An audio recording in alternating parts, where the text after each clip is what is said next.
आसमान में गरजते बादल, धरती पर कोलाहल। देवता और दानव एक दूसरे के खून के प्यासे बन चुके थे। कारण था अमृत कलश। कल्पना कीजिए, एक ऐसा अमृत जो आपको अमर बना सकता है। लेकिन इस अमृत के लिए हुआ था एक महायुद्ध, एक ऐसा मेला जहां करोड़ों लोग इकट्ठा होते हैं सिर्फ एक डुबकी लगाने के लिए। लेकिन क्या सच में इस डुबकी से सारे पाप धुल जाते हैं? क्या यह सिर्फ आस्था है या इसके पीछे छुपा है कोई विज्ञान? और सबसे बड़ा सवाल, आखिर क्यों 144 सालों में सिर्फ एक बार होता है महाकुंभ? यह कहानी इतिहास, रहस्य और रोमांच से भरा है। एक ऐसी कथा जो आपको समय के उस दौर में ले जाएगी जब देवता और दानव अमृत के लिए भिड़े थे। यह कोई साधारण मेला नहीं, यह है दुनिया का सबसे बड़ा धार्मिक और आध्यात्मिक आयोजन, कुंभ।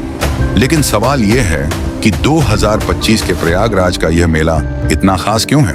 दोस्तों, इस वीडियो को लाइक कर दीजिए और हमारे चैनल MID यानी मिथिकल इंडिया डॉक्यूमेंट्रीज को सब्सक्राइब कर लीजिए, जहां हम धार्मिक, आध्यात्मिक, पौराणिक एवं ऐतिहासिक रहस्यमयी कहानी आप लोगों के सामने लाते हैं एक अनोखी अंदाज में।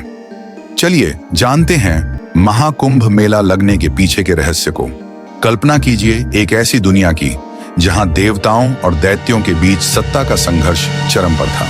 देवता जो स्वर्ग लोक के मालिक थे और दैत्य जो हर समय स्वर्ग पर कब्जा करने की ताक में रहते थे। इस युद्ध का कारण बना महर्षि दुर्वासा का शाप। उनकी क्रोधाग्नि ने इंद्र और अन्य देवताओं को इतना कमजोर कर दिया कि दैत्यों ने उन पर आक्रमण कर स्वर्ग पर कब्जा कर लिया। हार से हताश देवता भागते हुए भगवान विष्णु के पास गए और अपनी व्यथा सुनाई। विष्णु ने सुझाव दिया कि देवता और दैत्य मिलकर क्षीर सागर का मंथन करें। मंथन से अमृत निकलेगा जो अमृतत्व प्रदान करेगा। लेकिन इसके पीछे विष्णु की एक गुप्त योजना थी, अमृत पर देवताओं का कब्जा करना। मंथन शुरू हुआ। मंदराचल पर्वत को मथानी और वासुकी नाग को रस्सी बनाकर देवता और दैत्य अपनी पूरी ताकत से मंथन करने लगे। मंथन के दौरान पहले हलाहल विष निकला, जिसे भगवान शिव ने अपने कंठ में धारण कर लिया। इसके बाद निकले रत्न और अंत में अमृत से भरा एक सोने का कलश प्रकट हुआ। लेकिन जैसे ही अमृत कलश प्रकट हुआ, दोनों पक्ष इसे हासिल करने के लिए लालायित हो उठे। तभी देवताओं ने एक चाल चली। उन्होंने इंद्रपुत्र जयंत को अमृत कलश लेकर आकाश में उड़ने का आदेश दिया। परंतु दैत्य भी कहां पीछे रहने वाले थे।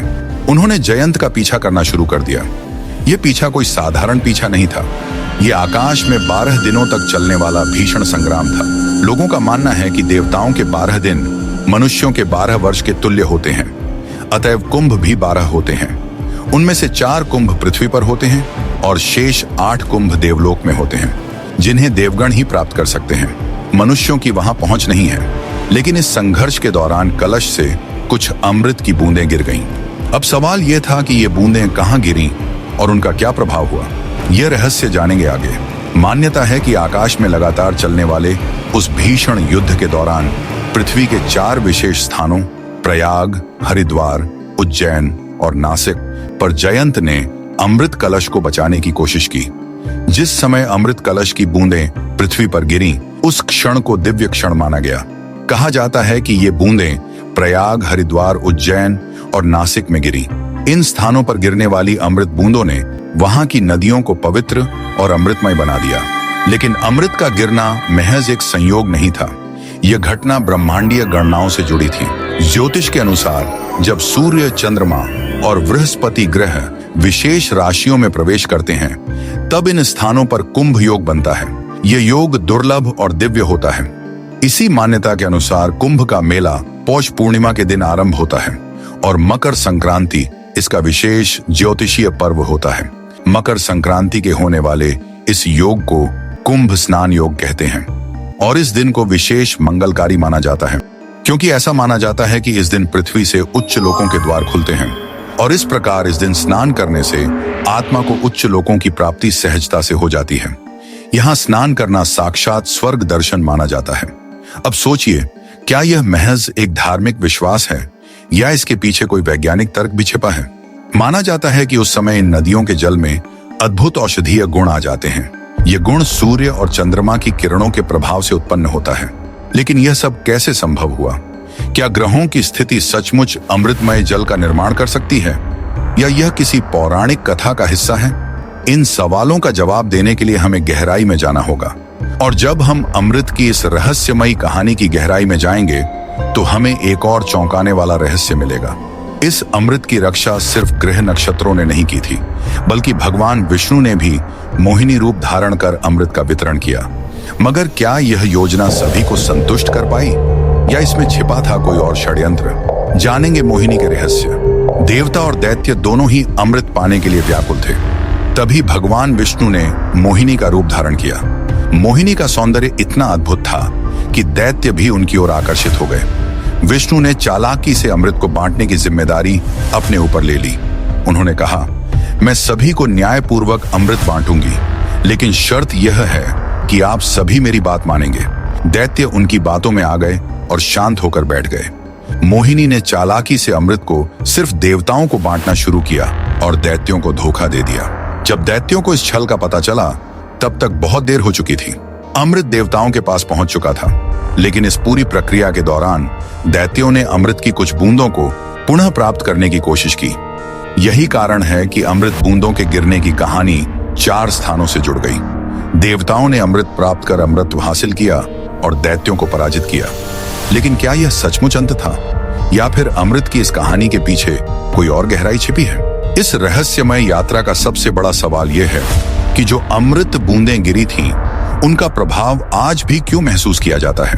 क्या यह महज एक पौराणिक कथा है, या इन स्थानों पर सचमुच कोई दिव्य ऊर्जा है?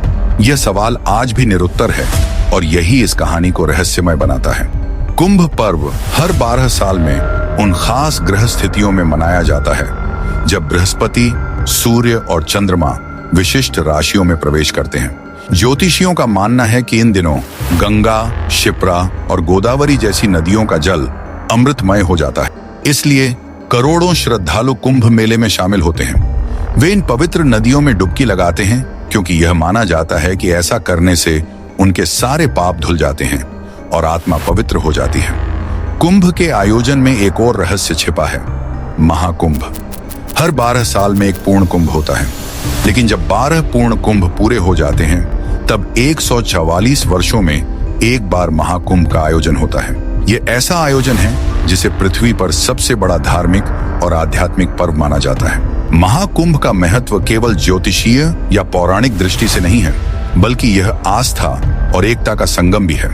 हर कोने से साधु संत, अखाड़े और आम श्रद्धालु यहाँ आते हैं। इस बार 2025 में प्रयागराज में महाकुंभ का आयोजन हो रहा है, जो पूरे 45 दिनों तक चलेगा।